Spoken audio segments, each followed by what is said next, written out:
Retrouvez les interviews santé de Rebecca.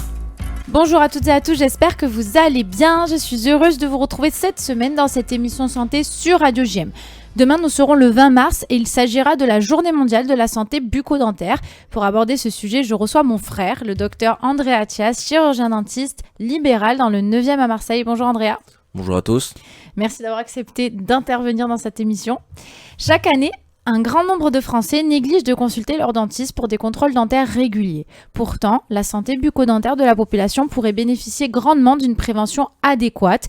C'est le message porté par de nombreuses associations, à la fois au niveau national et local. L'hygiène bucco-dentaire repose sur des règles incontournables et la création de cette journée vise à sensibiliser le grand public et à le pousser à effectuer une visite de contrôle annuelle chez son dentiste. En effet, 60% des jeunes âgés de 6 à 15 ans souffrent de caries qui pourraient être évitées grâce à une bonne hygiène bucco-dentaire préférable aux soins curatifs. L'Union française de santé bucco-dentaire collabore avec l'assurance maladie pour lancer une campagne visant à inciter chaque année 3 millions d'enfants à consulter gratuitement leur dentiste. De plus, une information similaire est dispensée dans les classes de CP. Alors, quels sont les problèmes de santé bucco-dentaire les plus courants que tu rencontres au cabinet ? Donc les caries et les maladies parodontales vont être les problèmes de santé bucco-dentaire les plus souvent rencontrés au cabinet. On voit également un nombre important de traumatismes dus à des chutes à l'école ou souvent pour les adultes à des sports ou des accidents de moto ou de trottinettes, de plus en plus de trottinettes. C'est une catastrophe ces trottinettes. Et donc comment ils peuvent être évités ces problèmes-là ? Alors on peut les éviter avec une meilleure hygiène bucco-dentaire, c'est-à-dire se brosser les dents au moins 2 fois par jour avec un dentifrice fluoré.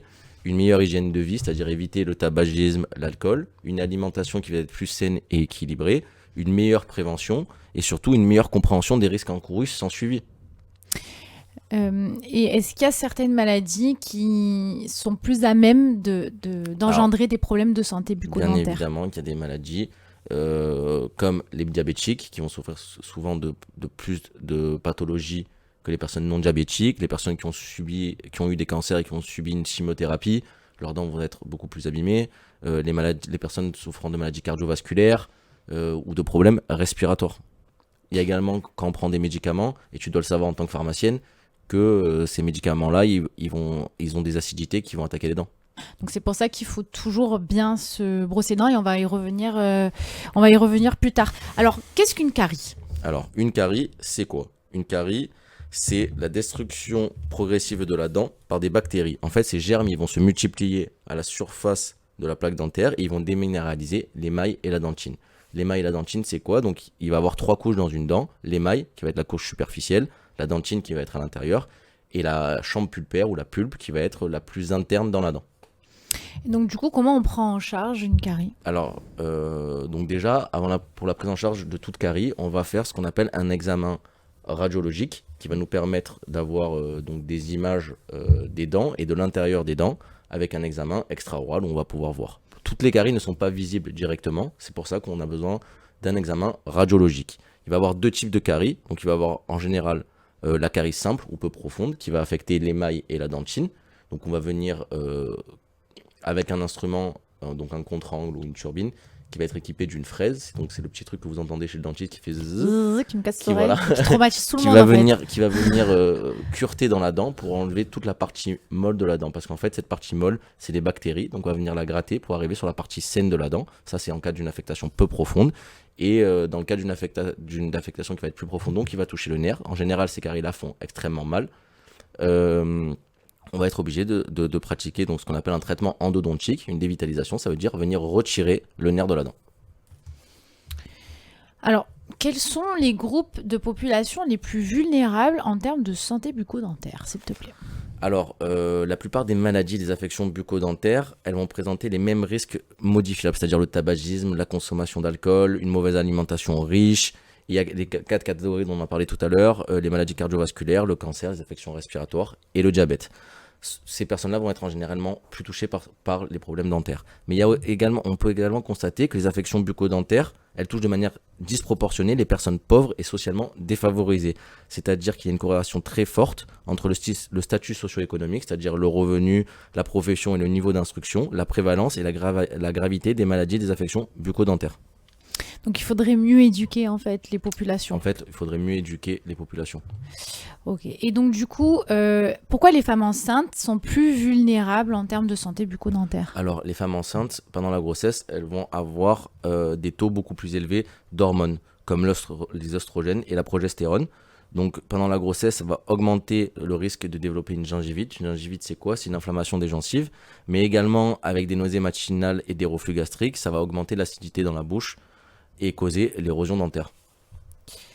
Et Et il y a également, durant la grossesse, je suis pas je suis pas on a plus le faim. mieux Du coup, on a- placé pour en parler. Du coup, on a envie de beaucoup Mais, plus manger de sucre. On a des voilà. pulsions alimentaires. Et du coup, qu'est-ce que tu préconises pour les femmes enceintes? C'est-à-dire que avant de tomber enceinte, pour toi, il est recommandé de venir voir un dentiste? Oui, pour moi, avant de tomber enceinte, c'est vraiment une nécessité de faire un bilan complet pour savoir si on n'a pas de problème, pour pas se retrouver dans une situation au moment de la grossesse qui peut être déjà compliquée pour la femme, avec des douleurs dentaires lui en rajouter. L'idéal, c'est de venir faire un contrôle avant de tomber enceinte. Mais aussi, maintenant, la sécurité sociale a mis en place un dispositif qui permet que lorsque vous déclarez votre grossesse, vous allez recevoir une consultation qui va être gratuite chez votre dentiste. Et puis le traitement, on peut intervenir tout le temps pendant la Non, on grossesse? ne peut pas intervenir tout le temps. Au premier semestre, alors déjà, est-ce que la personne est au courant ou non qu'elle est enceinte? Parce que des fois, quand on vient nous voir au bout de 2 semaines ou de 3 semaines, je ne peux pas forcément savoir si la personne est enceinte et même elle ne le sait pas. Donc en général, on peut intervenir. Dans le deuxième semestre, on n'intervient pas par rapport au fœtus. Et dans le troisième semestre, vraiment, c'est en cas d'urgence parce qu'on peut déclencher un accouchement précoce. Ok. D'où l'intérêt de venir vraiment faire un contrôle avant et pendant la grossesse, juste venir vérifier qu'il n'y ait pas d'autres problèmes et si on peut les soulager légèrement, mais on ne peut pas faire grand-chose. Et le mieux, c'est de ne pas intervenir parce que les femmes enceintes aussi, pendant la grossesse, elles ne peuvent pas prendre tous les médicaments. D'où, si elles ont par exemple une infection qui date d'avant la grossesse, on ne pourra pas leur donner des antibiotiques. Enfin, en tout cas, pas tous les Pas tous les antibiotiques, mais une grande majorité d'antibiotiques ou de médicaments, on ne peut pas les donner pendant la grossesse. Et ça, je pense que tu peux nous le dire. Oui, non, bien sûr. Donc, quelles sont les recommandations journalières de brossage dentaire? Là, d'abord, on va commencer par les enfants et ensuite, on passera aux adultes. Enfants. Bon, alors que ce soit enfant ou adulte, il faut brosser tous les jours, 2 fois par jour, de préférence avec un dentifrice fluoré. Pour les enfants, il y a une plus grande importance du fluor que pour les adultes, c'est pour la formation des dents. Donc moi je le conseille de faire avec donc déjà avec toujours la supervision des parents jusqu'à 11-12 ans, que l'enfant a vraiment compris l'importance de se laver les dents. Il faut superviser son enfant au moment du brossage des dents, rester avec lui même si c'est contraignant, mais rester avec lui pour vérifier Et qu'il donc, le c'est fasse quoi les bien. durées de brossage? En général, c'est 2 minutes. 2 minutes. 2 minutes, on passe sur chaque superficie de la dent, c'est-à-dire l'intérieur, l'extérieur, en parlant en termes simples, de la dent. De bien penser à brosser sa langue et ses joues parce qu'il y a beaucoup de bactéries. On utilise du coup de préférence un brossage à poils souples pour pas abîmer les gencives et les mailles de la dent. On va changer ce brossage à partir en général tous les 3 mois, mais c'est dur de dire une date exactement parce que personne ne se sert de la même manière de la brosse à dents. Donc à partir du moment où les poils vont commencer à s'évaser, on va changer de brosse à dents.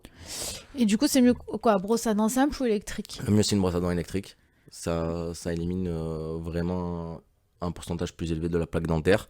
On va également utiliser un dentifrice qui va être fluoré. Ça va permettre de prévenir l'apparition des caries. Ensuite, on peut utiliser, donc ça c'est pour les enfants. Et fluoré, ça vraiment, il faut faire attention du coup à l'âge, hein, Ouais, j'imagine, à l'âge, qui est indiqué sur les boîtes de dentifrice. Donc ça c'est pour les adultes, mais en fait il n'y a pas pour les adultes ou pour les enfants. En fait, c'est qu'il y a des recommandations à faire qu'on soit un adulte ou un enfant, c'est-à-dire bien brosser ses dents. Pour Pendant un adulte, 2 minutes. Alors approximativement 2 minutes. 2 minutes pour rester du même côté, ça sert à rien. Vraiment passer dans toutes les zones. Après pour les adultes, on va utiliser aussi des brossettes interdentaires, des bains de bouche et du fil dentaire. Bain de bouche, tu recommandes tous les jours ou Non, pas quoi? tous les jours. Il faut Puis faire il y a des bains de différents bouche. bains de bouche. Il y a différents bains de bouche. Il y a des bains de bouche avec alcool, il y a des bains de bouche Voilà. sans alcool, il y a des bains de bouche du coup avec certains produits qui vont colorer les dents, donc c'est pas bon d'en faire tous les jours. Donc les enfants, même quand ils ont par exemple 2 dents, tu recommandes aux parents de quand même leur mettre de l'eau, Ah oui, de à partir- rincer en fait les dents quand même. Oui, Voilà. de venir rincer les dents. Alors on peut le faire pour les petits enfants très petits avec Après il des y a gaz. aussi des petits j'avais la petite brosse à dents qu'on mettait Voilà. sur le doigt pour Il faut directement les sensibiliser, mais c'est plus le oui, rôle c'est des le parents. bien sûr. Et du coup, le biberon avant de dormir, j'imagine que c'est une cata. Le biberon avant de dormir, c'est pas fameux, surtout au plus on grandit. Mais sinon, l'idéal, c'est d'aller se brosser les dents après le biberon. Voilà, C'est de ne pas aller se coucher avec le lait en bouche. avec le lait en bouche. Parce que le lait en bouche ou n'importe quel aliment va fermenter pendant la nuit, ça va produire une acidité et ça va attaquer la dent. Donc là, ça va faire des caries. C'est ce qu'on Alors a... des caries ou d'autres problèmes. Ouais. Parce que là, on reste vraiment dans les termes... la principale, c'est les caries. Mais des caries non traitées, ça peut entraîner une perte dentaire. Une perte dentaire, quand on ne peut plus remplacer une dent et qu'on est un enfant et que c'est une dent définitive. Alors après, il y a d'autres moyens pour la remplacer dans le futur, hein, des implants ou de la prothèse. Mais bon, l'idéal, c'est de garder toutes ses dents. Et au moins on touche ses dents, au mieux c'est. Donc, vous avez compris. Brossage des dents, minimum 2 fois par jour. 2 minutes. On passe sur toutes les zones. Et dentifrice au fluor est adapté selon l'âge pour les enfants. Le fluor est indiqué, donc le taux de fluor est indiqué sur les... Pour les adultes, il y a également des jets dentaires qui existent. Il y a plein de solutions. Brossettes interdentaires et bains de bouche à adapter. Alors, maintenant, en quoi consiste un détartrage ? Comment ça fonctionne un détartrage ? Alors, un détartrage, c'est un acte qui va consister en l'élimination du tartre et de la plaque dentaire. Donc en fait, c'est qu'on a un instrument où on va venir mettre un insert. Sur cet insert, c'est un ultrason. Et avec les vibrations, ça va permettre de décoller, si je peux dire, le tartre, enfin la plaque dentaire de la dent. Et donc du coup, tous les combien il faut faire un détartrage ? Alors, la période de reformation du tartre, elle est variable. Elle peut aller de quelques semaines pour certains patients à plusieurs mois pour d'autres. Et elle va dépendre des habitudes alimentaires. Donc si on va manger de la nourriture collante, rétentive ou sucrée. De l'hygiène bucco-dentaire, donc de la fréquence et de l'utilisation de la brosse à dents, des accessoires dentaires et des bains de bouche fluorés, des éventuelles maladies comme le diabète, les immunodépressions et les parodontites, de la prise de médicaments comme on a dit tout à l'heure. Donc tout ça va permettre, on ne peut pas dire combien de temps chaque personne va reformer au nom du tartre. Mais l'idéal, c'est de venir faire un contrôle annuel chez votre dentiste, au moins on peut vérifier si tout va bien. Ça fait mal le détartrage ? Pour toi, oui. Merci beaucoup, Andrea. Est-ce que tu as quelque chose à rajouter avant qu'on termine ? Non. Non ? Merci à vous. Du coup, tout le monde est au toi. courant que je n'aime pas du tout le détartrage. Merci beaucoup. Merci à toutes et à tous, auditrices et auditeurs. Vous pouvez retrouver cette interview sur le site radiojm.fr, notre page Facebook et Instagram ou sur l'application RadioJM. Et bien sûr, si vous avez des commentaires ou des questions, vous pouvez écrire sur notre page Facebook ou en privé sur mon mail rebecca@radiojm.fr. Merci. Retrouvez les interviews santé de Rebecca.